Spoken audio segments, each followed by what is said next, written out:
안녕하세요. 좋아하는 북클럽입니다. 오늘은 불안이 영혼을 잠식할 때라는 책을 들고 왔어요. 불안을 겪고 계시는 분들이 굉장히 많으시죠. 사실 지금 시대가, 이 시대가 불안을 느낄 수밖에 없는 시대인 것 같아요. 4차 혁명, 산업이다, 뭐다 하면서 너무 세상이 급변하고, 다른 불안이 아니라 정말 이 생존에 대해서 고민하는 시대가 아닌가 싶습니다. 그리고 뭐 어떤 한 세대만 고민하고 불안해하는 것이 아니라 학생들부터 노년층에 이르기까지 전 세대가 불안을 느끼고 겪고 있는 참으로 어려운 시대가 아닌가 싶습니다. 그래서 오늘은 불안에 대해서 이야기하는 책을 가지고 왔고요. 저 또한 물론 이렇게 일상적인 불안을 지금도 느끼지만 굉장히 불안감 때문에 고통을 겪었던 사람이에요. 워낙에 불안을 잘 느끼는 기질적으로도 타고난 게 있었고, 또 불안한 성장 환경, 또 불안한 여러 가지 상황들을 많이 접하면서 불안의 거의 전문가 수준이라고 해야 될까요, 제가? 그래서 이 불안을 겪는 분들을 보면 남일 같지가 않아요. 그래서 제가 상담할 때도 불안을 겪고 계시는 분들, 불안증, 우울증, 무기력 이런 쪽을 겪고 계시는 분들에게는 특별히 또 애착이 가고 애정이 가는 마음으로 더 깊이 상담을 해드리게 되더라고요. 이 불안이 영혼을 잠식할 때라는 책은 아지즈 가지프라라는 분이 지으셨어요. 임상심리학자이시고요. 사회적 자신감 분야의 전문가세요. 이분도 스스로 그 사회불안증으로 10년 이상 고통받았다고 하시네요. 자신이 이 불안증에서 어떻게 벗어나게 됐고, 그 벗어나는 데에는 본인이 배웠던 인지행동 치료가 굉장히 도움을 많이 줬다. 그래서 그 도움받은 방법에 대해서 불안증이 겪고 계시는 분들에게 도움을 너무 드리고 싶다 하는 마음으로 이 책을 쓰셨다고 해요. 뒷부분에 이제 보면 이 책을 설명할 수 있는 간략한 문장이 나와요. 제가 읽어보도록 할게요. 인지행동 치료 전문가가 자신을 치유한 경험과 임상으로 전하는 사회 불안증에서 벗어나는 마음 사용 설명서. 사람들과 함께 있으면 마음이 극도로 불안하다. 남들이 나를 어떻게 볼까 항상 신경 쓴다. 거절당하거나 비난받는 게 너무나 두렵다. 사회 불안증은 전체 인구의 약 13%, 즉 10명 중 한두 명 가량이 겪을 정도로 아주 흔한 증상이다. 어떤 결함이나 질병이 있다는 걸 의미하는 것도 아니다. 단지 극심한 불안 때문에 일상생활을 하는 데 있어서 기회와 선택을 제한당하는 즐겁지 않은 증상을 경험하는 것뿐이다. 사실 타인의 시선을 의식할 때마다 느끼는 극도의 불안감은 오랫동안 학습된 특정한 생각과 관념의 패턴이다. 우리는 모두 사회불안증을 극복할 수 있는 능력이 충분히 있다. 이 책에서 소개한 방법이 내 삶을 통째로 바꾼 것처럼 여러분의 삶에도 큰 도움이 되기를 바란다. 무엇보다 마음속 깊은 곳에 자리한 용기의 우물을 꼭 찾길 바란다. 저자가 쓰신 부분이 있고요. 여기서도 말씀하셨지만 우리가 불안을 겪는 이유는 우리 마음속에 자리한 핵심 생각, 핵심 믿음, 핵심 관념 때문이라는 거예요. 그래서 인지치료는 각자 갖고 있는 그 핵심 생각과 믿음, 관념이 무엇인지 찾아내서 그 핵심 생각, 믿음, 그 관념을 바꿔주는 거거든요. 그것이 보통 심리치료에서 하는 인지치료 방식인 거고요. 그러면 제가 이 불안에 대한 책 중에 핵심적인 부분만 읽어드리도록 할게요. 먼저 그 핵심 믿음은, 핵심 생각, 핵심 관념은 어디에서 비롯됐는가라고 써주신 부분이 있는데요. 여기를 읽어보도록 하겠습니다. 자신은 남들보다 부족하다는 생각, 열등하다는 생각은 사회 불안증을 유발하는 주된 원인으로 작용한다. 자신을 어떤 사람이라고 인식하는가에 영향을 끼칠 뿐 아니라 다른 사람들을 바라보는 관점에도 큰 영향을 끼친다. 삶 전반에 걸쳐 영향을 주지 않는 곳이 없을 정도로 그 힘이 막강하다. 이를테면 처음 보는 사람에게 접근해야 할지 말지를 결정하는 잣대가 되고 상대와 교제를 시작할지 말지를 결정하는 잣대가 되기도 한다. 직장, 직업, 진로 선택, 부의 성공 수준 등에도 영향을 주며 사회 불안증의 한복판에도 이 생각이 떡하니 자리 잡고 있다. 사실 난 남들보다 열등해 하는 생각은 사회 불안증이 있는 사람들만 겪는 문제가 아니다. 어떤 문화적 배경을 막론하고 모든 사람이 겪고 있는 고통이기도 하다. 다양한 매체가 범람하고 온갖 정보가 넘쳐나는 환경은 우리에게 기준 미달이라는 메시지를 끊임없이 퍼붓는다. 이러한 환경에서 성장한다면 이 메시지가 늘 따라다닐 수밖에 없다. 따라서 사회 불안증이 있는 사람과 그렇지 않은 사람 사이의 차이는 하나로 압축된다. 사회 불안증이 있는 사람은 그렇지 않은 사람보다 자신이 열등하는 생각을 더 강력하고 집요하게 믿는다는 점이다. 이것은 사회 불안증의 중요한 핵심이다. 이런 믿음이 굳어진 근본 원인은 도대체 무엇일까? 우리가 남들보다 열등하다는 정보를 처음 접하는 것은 되게 어린 시절 우리를 둘러싼 환경이다. 즉, 사회 불안증이 있다면 어렸을 때 가족 구성원이나 또래 아이들로부터 무시나 비난, 조롱을 받는 등 부정적 체험을 했을 가능성이 크다. 바로 이런 경험을 통해 남들보다 못하다는 관념이 우리에게 주입되고 강화된 것이다. 또한 더 잘해야 하고 결코 실수하지 않아야 하며 남들에게 호감을 사려면 죽도록 일해야 한다고 우리를 학습시켰다. 이런 생각을 애초에 누가 심어주었든 관계없이 지금 이 순간 자기 자신을 가장 강도 높게 비판하는 자는 바로 본인이라는 사실을 깨달아야 한다. 타인으로부터 쏟아지는 부정적인 메시지를 모두 흡수함으로써 뼛속까지 스며든 정보가 내면화된 나머지 이제 자신의 일부가 된 것이다. 결국에 성장 환경에서 내게 중요한 사람들이 해줬던 그 말들, 그리고 나를 어떻게 대우해줬냐 하는 것이 곧 그 말들과 그 대우를 내가 나 자신에게 함으로써 이 불안증을 계속 일으키게 한다라는 이야기로 요약할 수 있습니다. 부정적인 핵심 믿음에 대한 부분에서 거절에 대한 부분이 이제 나와요. 이 부분까지 제가 읽어보도록 할게요. 거절은 왜 그리도 아플까? 남들이 나를 어떻게 볼까? 이 질문을 스스로에게 자주 하는가? 만약 남들이 자신을 비판하거나 요모조모로 뜯어볼지도 모른다는 생각에 마음이 불안하다면 이는 사회 불안증의 전형적인 특징이라고 할 수 있다. 실제로 내담자들과 대화해 보면 이들은 남들이 자신을 어떻게 생각할까 하는 두려움으로 괴로워하거나 좌절한다. 사회 불안증이 있는 사람들은 이 걱정을 떨쳐버리기가 거의 불가능하다. 그 순간에 느끼는 불안과 공포가 완벽히 옳은 것만 같다. 사람들이 자신의 결함을 알아챈다면 자신을 외면할 것이라고 확신하기 때문에 당연히 타인을 의식할 수밖에 없는 것이다. 모든 인간에게 있는 태고적 공포는 무리로부터 쫓겨나거나 거부당하는 것이다. 우리는 사회적 동물이다. 무리에서 떨어져 나와 그 연결고리가 끊어지는 상황을 가장 두려워한다는 뜻이다. 따라서 그 같은 상황을 유발할 수 있는 모든 가능성에 촉각을 곤두세운다. 그리고 위험하다는 꼬리표를 붙인다. 설상가상으로 사회 불안증까지 있다면 어떨까? 난 열등한 사람이고 그래서 사랑받을 자격이 없다고 믿기까지 한다면 더더욱 사람들과의 관계가 마치 살얼음판을 걷는 듯 아슬아슬한 느낌일 수밖에 없을 것이다. 사람들이 오늘 나를 마음에 들어 한다고 해도 그들을 믿을 수 없어.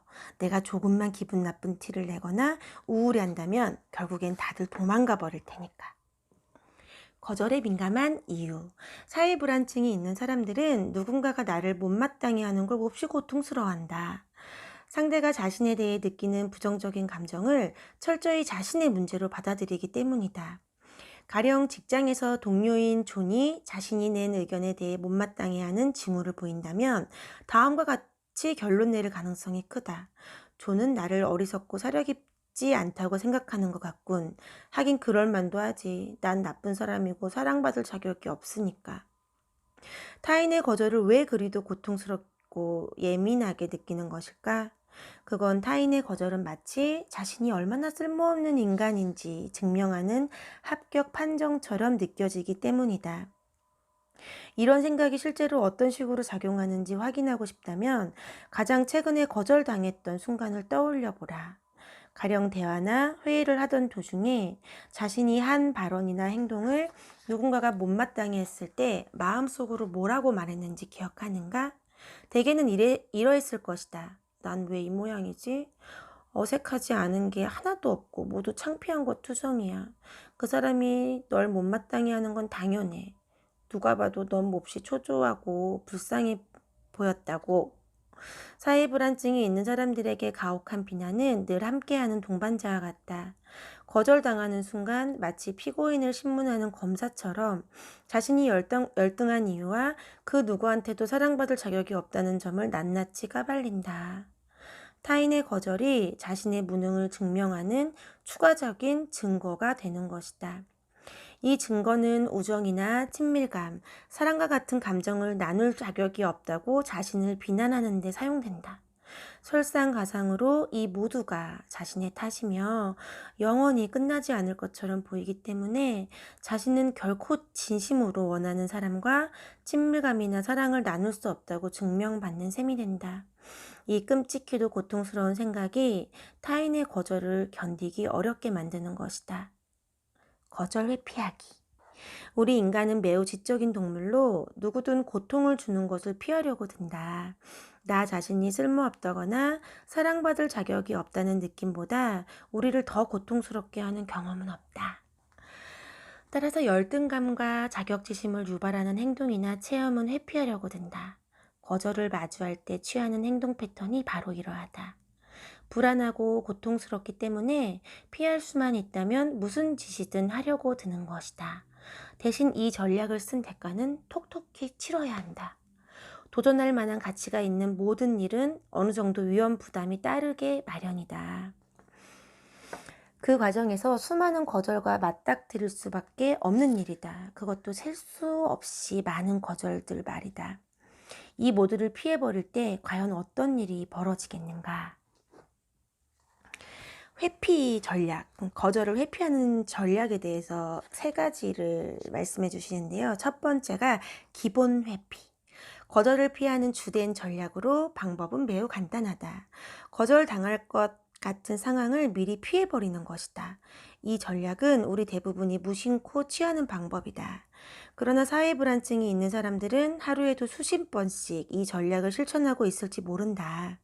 이를테면 이성에게 다가가 말 걸기, 데이트 신청하기, 함께 영화관에 가기 등 거절 가능성이 있는 상황은 모조리 회피하고 싶어 한다. 거절에서 오는 고통을 느끼고 싶지 않기 때문이다. 하지만 이 전략은 자신의 아픈 곳을 여지없이 찌르고 만다. 난 남들보다 열등해. 두 번째 회피 전략, 착한 사람. 상대를 과도할 정도로 따뜻하고 친절하며 착하게 대하는 전략이다. 이렇게 한다고 해서 마음이 진정으로 따뜻하거나 열려있다는 의미는 아니다. 친절한 것과도 거리가 멀다. 이 과도한 상냥함은 사실 두려움에서 비롯된 것이다. 상대의 호감을 얻기 위해서라면 뭐든 해야 한다는 생각으로 착한 사람 역할을 하는데 엄청나게 집중하는 것이다. 과도한 친절, 상대의 말에 무조건 동의하기, 농담이 재미있건 없건 관계없이 무조건 웃음을 터뜨리기 등이 모두 여기에 포함된다. 과거 수년간 나에게도 예스맨이라면 누구든 가지고 있는 습관이 하나 있었다. 그것은 바로 상대의 말이 끝나기도 전에 고개를 끄덕이며 동의하는 습관이었다. 상대가 무슨 말을 하려고 하는지 이해하기도 전에 미리 맞장구를 쳤던 것이다. 착한 사람 전략의 또 하나는 과도하게 베푸는 것이다. 그렇게 많이 베풀어 줬는데 무슨 염치로 날 거절할 수 있겠어? 베푸는 행위는 상대를 기분 좋게 하고 관계를 만족스럽게 이끈다. 하지만 인정받기 위해서 혹은 두려움 때문에 베푸는 것이라면 이야기가 달라진다. 거의 대부분 실패하고 만다. 거절 회피가 목적이기 때문에 만족스러운 관계로 이어지는 경우가 극히 드물다. 게다가 자신의 생각이나 감정을 있는 그대로 드러낼 수 없기 때문에 일방적인 관계 맺기가 되기 쉽다. 세 번째 회피 전략. 거리 두기와 차갑게 보이기. 착한 사람 전략과는 반대로 마치 상대를 거부하는 듯한 태도로 사람들과 교류하는 전략이다. 말을 별로 하지 않는다거나 상대의 말에 콧방귀를 낀다거나 빈정거리는 반응을 보이는 경우가 모두 여기에 해당한다. 이 전략을 쓰면 자신을 거의 드러내지 않고 연약해 보이지도 않으며 주위 사람들에게 마음의 문을 열지도 않는다. 하지만 이 이면에는 너는 조만간 나를 거절할 거야. 그래서 내가 먼저 너를 거절하는 거야. 라는 생각이 자리 잡고 있다. 이 전략의 목적은 자신을 보호하는 것이지만 이 갑옷에는 단점이 있다. 자신을 거절하지 않는 사람과의 관계 맺기에서도 만족스러운 결과를 기대할 수 없다는 점이다. 믿음이 행동을 결정한다. 남들이 나를 어떻게 생각할지에 신경 쓸수록 우리는 무의식적으로 거절당할 거라는 추측을 더 많이 할 수밖에 없다. 이 추측은 열등감과 자괴감, 결정과 같은 부정적인 생각을 계속해서 우리에게 주입시키고 그로 인해 핵심 믿음이 활성화될 때 거절은 몹시 고통스러울 뿐더러 다양한 행동을 유발시킨다. 결국 믿음이 우리의 행동을 결정한다. 이 말을 거꾸로 한다면 믿음을 바꾸면 우리의 행동 역시 달라질 수 있다는 얘기다. 확대 해석하기. 사회 불안증이 있는 사람들의 내면 센서는 거절이라는 상황에 민감하게 반응하도록 설정되어 있다. 거절의 강도는 중요하지 않다. 아무리 사소한 거절도 일단 당하게 되면 그와 관련된 모든 불쾌한 감정이 함께 올라온다. 이들은 거절을 위험을 감수할 때 당연히 맞닥뜨려야 하는 통과 의례로 여기지 않는다. 마치 충격적인 사건이라도 되는 것처럼 거절당한 상황을 부풀린다. 즉, 퇴짜 놓은 여성뿐만 아니라 그 장면을 목격한 사람들까지도 당연히 자신을 거절할 것이라고 추측한다. 인지치료에서는 이런 반응을 국지적 오류라고 부른다. 즉, 한 사람이 어떤 일을 벌이면 마치 작은 불씨가 들불처럼 번지듯 모든 사람이 그 뒤를 따를 것이라고 가정하는 것이다. 이제 이 거절 탐지기는 그 범위가 더욱 확장된다. 누군가가 아니에요, 됐어요 라든가 고맙지만 지금은 안 돼요 라고 대답하기라도 하면 그걸 마치 당신 정말 싫어, 진짜 한심하군, 저리 꺼져버려 라고 고함을 지르는 것처럼 느낀다.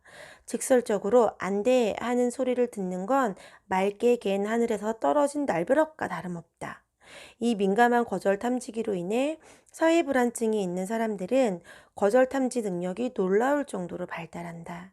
가령 대화 도중에 상대가 탐탁치 않아 하면 그 징후가 아무리 미세해도 금세 감지하고 반응한다. 아무리 미약한 신호라도 놓치는 법이 없다. 이렇게 되면 늘 거절당하는 느낌을 가질 수밖에 없다.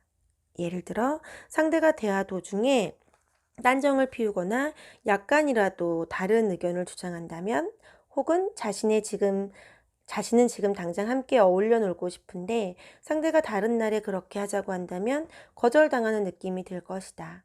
심지어 마치 심장에 날카로운 비수가 꽂힌 것처럼 충격적으로 느낀다.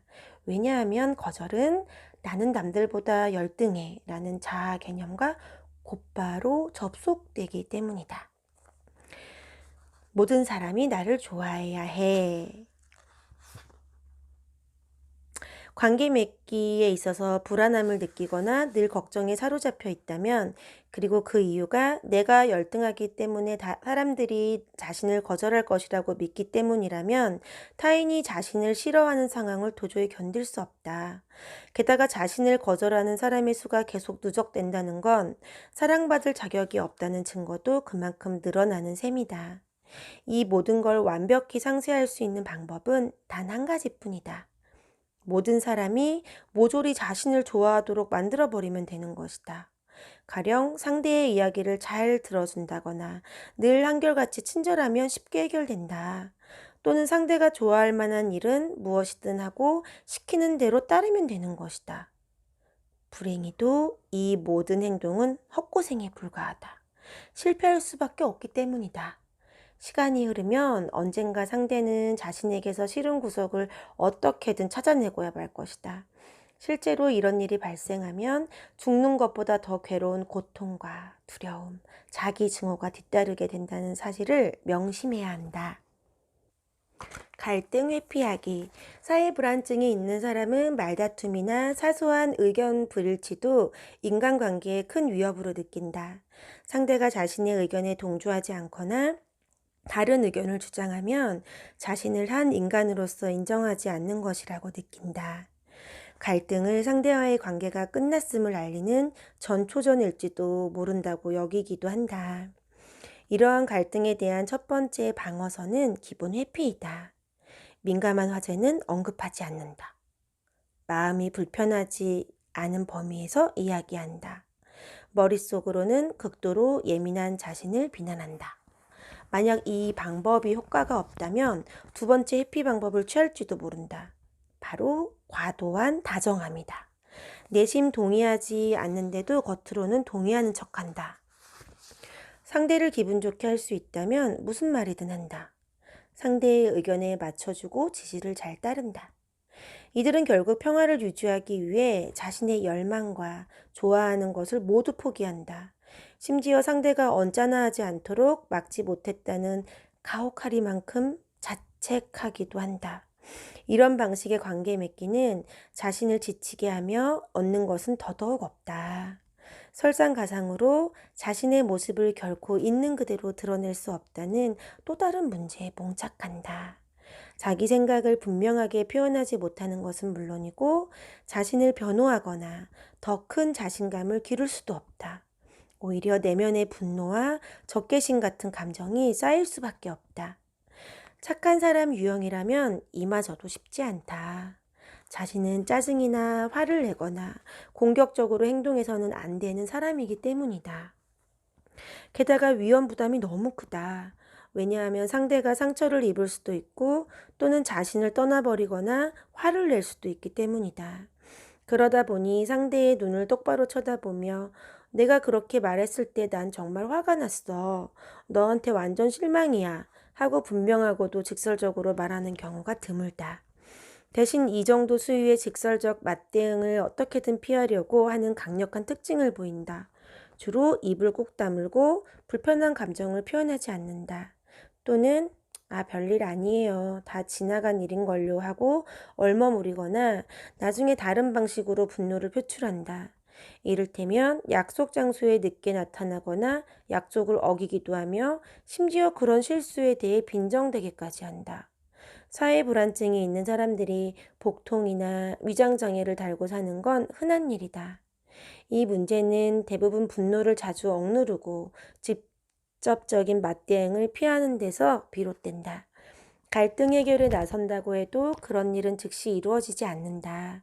지나치게 곱씹고 꼼꼼히 계획을 세우느라 몇 시간 혹은 며칠을 보낸다. 모든 걸 자기 탓으로 돌리기도 한다. 이를테면, 그래, 나 많이 화가 났어. 하지만 그건 내가 너무 예민해서 그런 거야. 라고 말하거나 또는 나도 별일 아닌 거 알아. 그냥 힘들었을 뿐이야. 라고 말하기도 한다. 갈등을 회피한다면 우리 삶 전반에 상당히 부정적인 영향을 미칠 수 있다. 사람들과의 교류에서 갈등이나 의견 불일치는 늘 있게 마련이기 때문이다. 삶을 살아가면서 아무런 의견 불일치나 갈등이 없다면 참 좋을 것이다. 하지만 그렇게 되면 우리는 결국 아주 제한된 삶을 살아갈 수밖에 없다.